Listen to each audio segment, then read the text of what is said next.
अगर आप लौंग का इस्तेमाल नॉर्मली अपने घरों में कर रही हैं और आपको नहीं पता कि इसके कितने बेनिफिट्स हो सकती हैं सेक्सुअलिटी को इम्प्रूव करने के लिए, फर्टिलिटी को इम्प्रूव करने के लिए, प्लस आपको कितना यूज़ करना चाहिए और किस तरह से यूज़ करना चाहिए, इन सब चीज़ों को डिटेल में जानने के लिए वीडियो को एंड तक देखें। प्लस इसके अलावा मैं एक ऐसा क्वेश्चन पूछूंगी वीडियो के एंड पे जिसका सही जवाब देने वाले को एक फ्री कंसल्टेशन मिलेगी मरहम की तरफ से।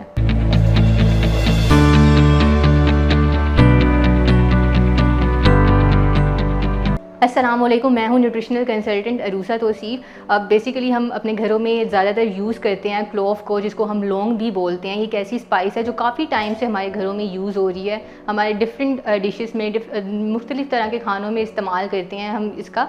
और प्लस हमें पता नहीं होता कभी कभी हम जो चीज़ यूज़ कर रहे हैं हम उसको किस तरह से अलग तरीके से भी यूज़ कर सकते हैं मज़ीद फ़ायदों के लिए, ताकि हम मज़ीद उससे बेनिफिट्स जो हैं वो ले सकें।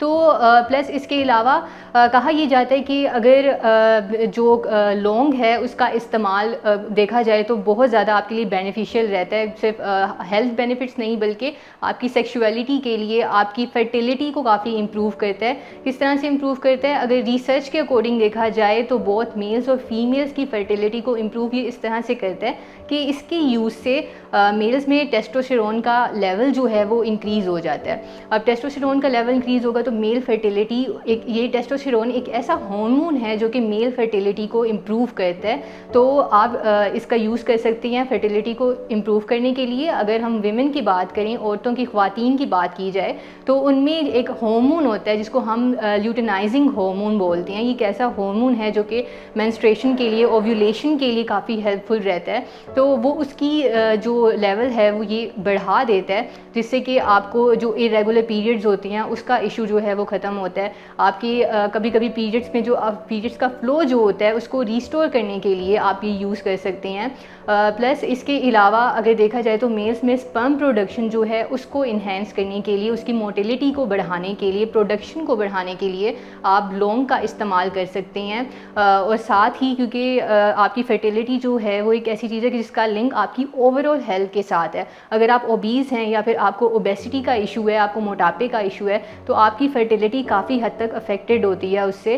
तो उस चीज़ में भी आप लौंग का इस्तेमाल कर सकते हैं अपने मेटाबॉलिज्म को बढ़ाने के लिए। और जितना आपका मेटाबॉलिज्म हाई होगा, आपको ओबेसिटी का ख़तरा जो है उतना ही आप उससे दूर रहेंगे, उतना जो उसके चांसेस होते हैं आपके अंदर उतने ही कम होंगे।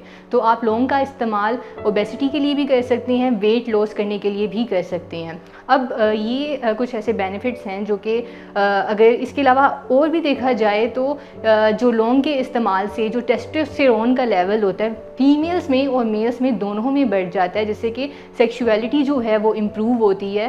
अब इसके अलावा दूसरे बेनिफिट्स देखे जाएं तो ये एंटीऑक्सीडेंट होता है। इसमें एंटीऑक्सीडेंट्स ऐसे होते हैं जो कि लिवर हेल्थ के लिए काफ़ी बेहतर होते हैं, आपकी लिवर की नॉर्मल फंक्शनिंग के लिए काफ़ी बेहतर होते हैं। जैसे कि सिरोसिस में या फिर कोई भी फैटी लिवर डिजीज़ होती है आपको, आप वो उसमें भी लौंग का इस्तेमाल कर सकते हैं।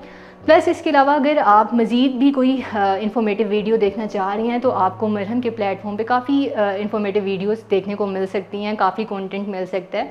अब वीडियो को आगे बात करें तो इसके अलावा अगर बेनिफिट्स की बात की जाए लौंग की, तो ये एंटी डायबिटिक भी इसके अंदर इफ़ेक्ट्स होते हैं। मतलब कि अगर आपका ब्लड शुगर लेवल हाई रहता है तो आप उस टाइम पे भी लौंग का इस्तेमाल कर सकते हैं। इसके अलावा इसमें एंटी कैंसरस प्रॉपर्टीज़ और एंटी कोलेस्ट्रॉल प्रॉपर्टीज़ भी होती हैं। मतलब कोलेस्ट्रॉल को ये बैलेंस आउट रखता है और जितना आपका कोलेस्ट्रॉल मेंटेन रहेगा आप उतना ही अल्टीमेटली जो हार्ट डिजीज़ हैं उसका रिस्क आप में उतना ही कम होगा।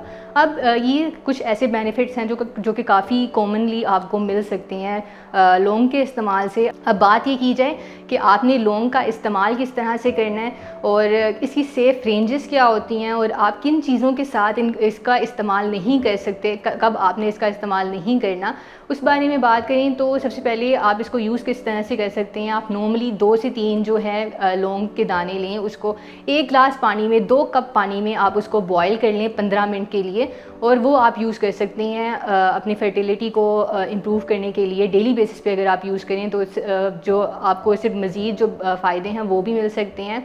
अब सेफ़ रेंजेस की बात की जाए तो आप एक दिन में 2 से 3 लौंग जो है वो सेफली यूज़ कर सकते हैं, उसका आपको कोई साइड इफ़ेक्ट नहीं होगा।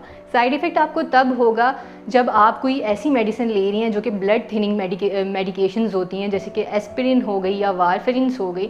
इनके साथ अगर आप लौंग ले रही हैं तो तब आपको साइड इफ़ेक्ट्स फेस करने पड़ सकते हैं। तो कोशिश करें कि जो भी मेडिकेशन आप ले रही हैं, मेडिसिन आप ले रही हैं, आप उसमें और लौंग के इस्तेमाल में थोड़ा सा गैप रखें, तकरीबन 3 से 4 घंटे का गैप रखें। या फिर अगर आपको बहुत ज़्यादा ब्लड शुगर लेवल का इशू है कि आपका आपका ब्लड ग्लूकोज लेवल जो है वो बहुत ज़्यादा कम रहता है, या फिर अगर इसके अलावा आपको इशू होता है कि आपका ब्लड ग्लूकोज लेवल बहुत ज़्यादा कम रहता है, तो उस टाइम पे भी आपने लौंग का इस्तेमाल नहीं करना, क्योंकि ये इसमें ऑलरेडी ऐसे न्यूट्रिएंट्स होते हैं जो कि आपकी ब्लड ग्लूकोज लेवल को कम करते हैं। तो कोशिश करें कि अगर आपको हाइपोग्लाइसीमिया का इशू है तो उस टाइम पे आप लौंग का इस्तेमाल ना करें। इसके अलावा अगर आपको कोई भी सवाल पूछना चाह रहे हैं या आपके दिमाग में कोई भी सवाल है जो आप क्लियर करना चाह रहे हैं, तो आप कमेंट सेक्शन में कोई भी सवाल पूछ सकते हैं, आपकी अपनी हेल्थ रिलेटेड कोई भी क्वेश्चन पूछ सकते हैं।